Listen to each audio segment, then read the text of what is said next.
What about it? In today's video, we're going to be fixing this lumpy, bumpy lawn. Now, before we begin, I have to tell you that I've forgotten, or we have forgotten, a really important tool. On that, this video is in association with Moasure, but more on that later. Now let's get this lawn cut.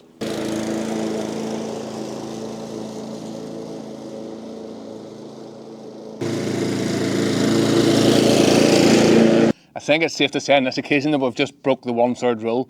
Now, anybody that doesn't know what the 1/3 rule is, it's where you don't want to take any more than 1/3 off a blade of grass at any one time because it weakens the plant. However, on this occasion, for jobs like this, whenever you want to level your lawn, then it's really useful to scalp your lawn down. This is about the only time I'd really sort of recommend you doing it. The reason for the lawn is quite lumpy whenever you walk across it. Although it looks quite flat and even, it's still very lumpy. So by scalping the grass down, we can see exactly what we're working with. So just as Jason cuts the grass and finishes off, we'll have a talk about the soil that we're using today. Today we're using bagged screen topsoil, as it's weed-free, it's heat-treated, weed-free, and it's easy to get for smallish gardens like this here.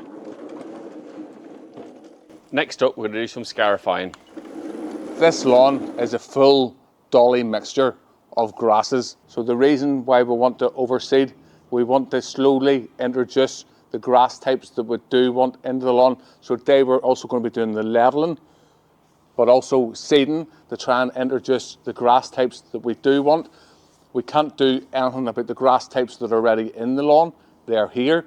But over time, what we can do with constant overseeding is bring in grass seeds that we do want, and that's going to help fix it. On the channel, we talk an awful lot about poa annua. This lawn doesn't have a poa annua problem, however, it has another problem, the Yorkshire fog. Where this grass is all whited off, it's a thicker type of grass, and it's a lot denser, and that's why we've got the white patches there whenever we've scalped it down, just from putting it under some stress after the scalping.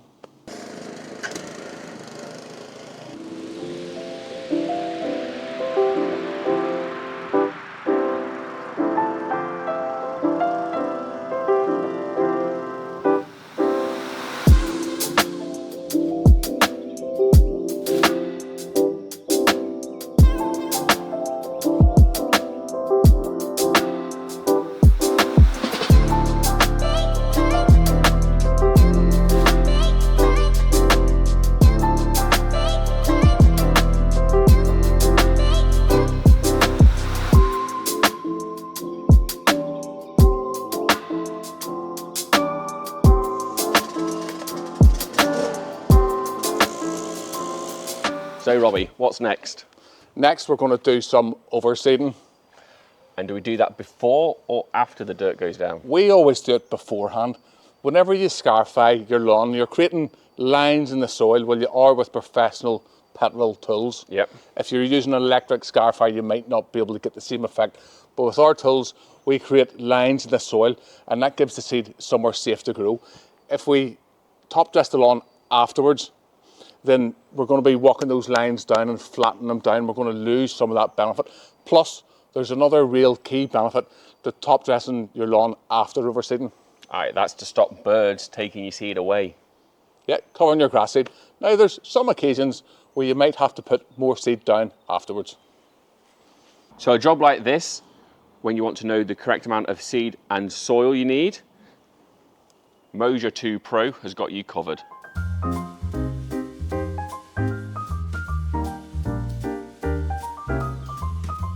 So now the Moasure is connected to my phone. I'm going around and plotting the perimeter of the lawn. Moasure also measures in 3D terrain, topography, elevation and elevation changes. The benefits of using Moasure is that it speeds up our day. Best thing about Moasure is that it's a one-off payment and everything that you do on here is easily shared with clients.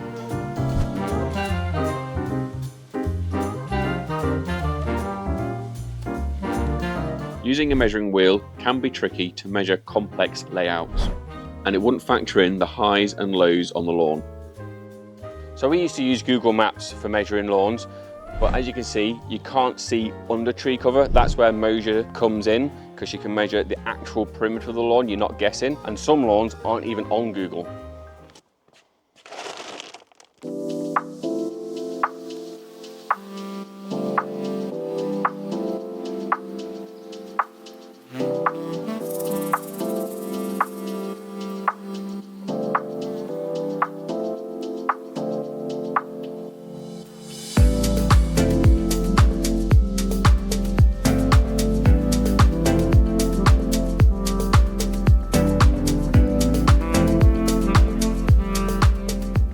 Next up we'll have some seaweed. Why do we do the seaweed, Jason? Because it helps with germination.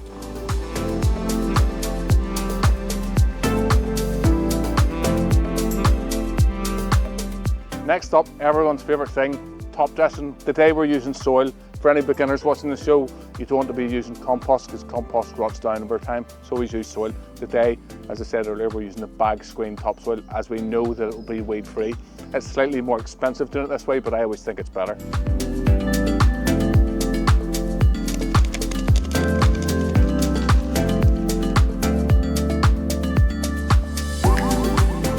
Time to paint the lawn.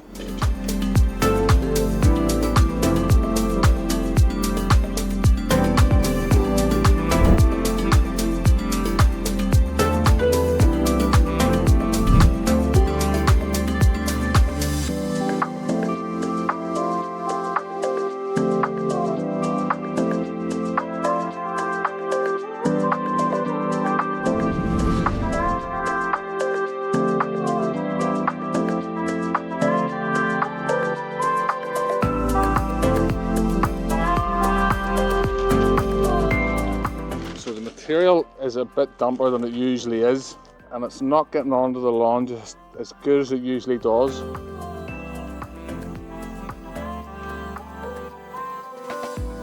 So finding just because it's damp, it's not really coming out of the spinner as well as we'd like.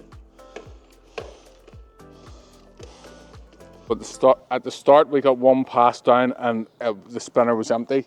Because it's damper than usual, because we're just coming out of winter, must have just been harvested or bagged whenever it was a bit damper. And now we're getting multiple passes before this empties out. So usually we wouldn't mind if we weren't putting as much on, but on this occasion we want to put lots on because we're trying to really fill in all those little indentations in the lawn. So we're going to have to go up and down it multiple times to do the same job.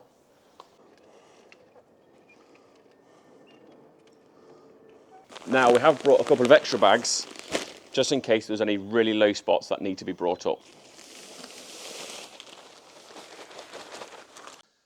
Now we brought a few extra bags just in case there's any hollows to be filled, and the tool we forgot is the lawn lute. So we're using the trusted back of the rake.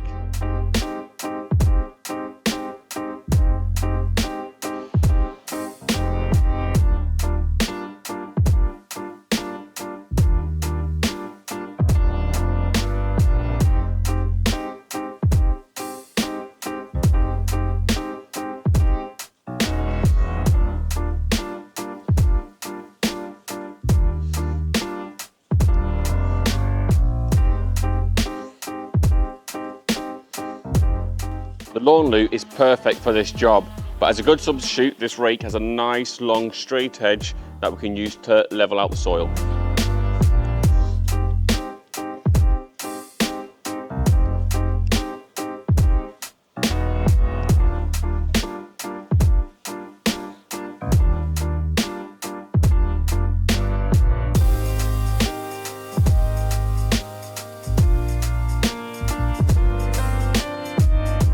So now all the top dressing's done. We've got to leave that dry, go get our cup of tea. But Moasure has saved us money on this job, I'd say, because it gives us the exact area so we know exactly how much product we need for this job. Make sure you pick up your Moasure 2 Pro in the link below. All we've got left now is to get the drag mat out and do some fertilising.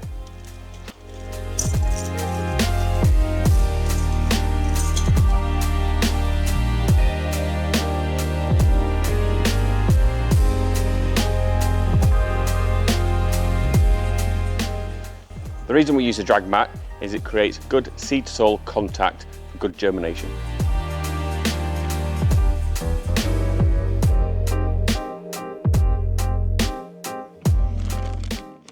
Time to grow some carpet.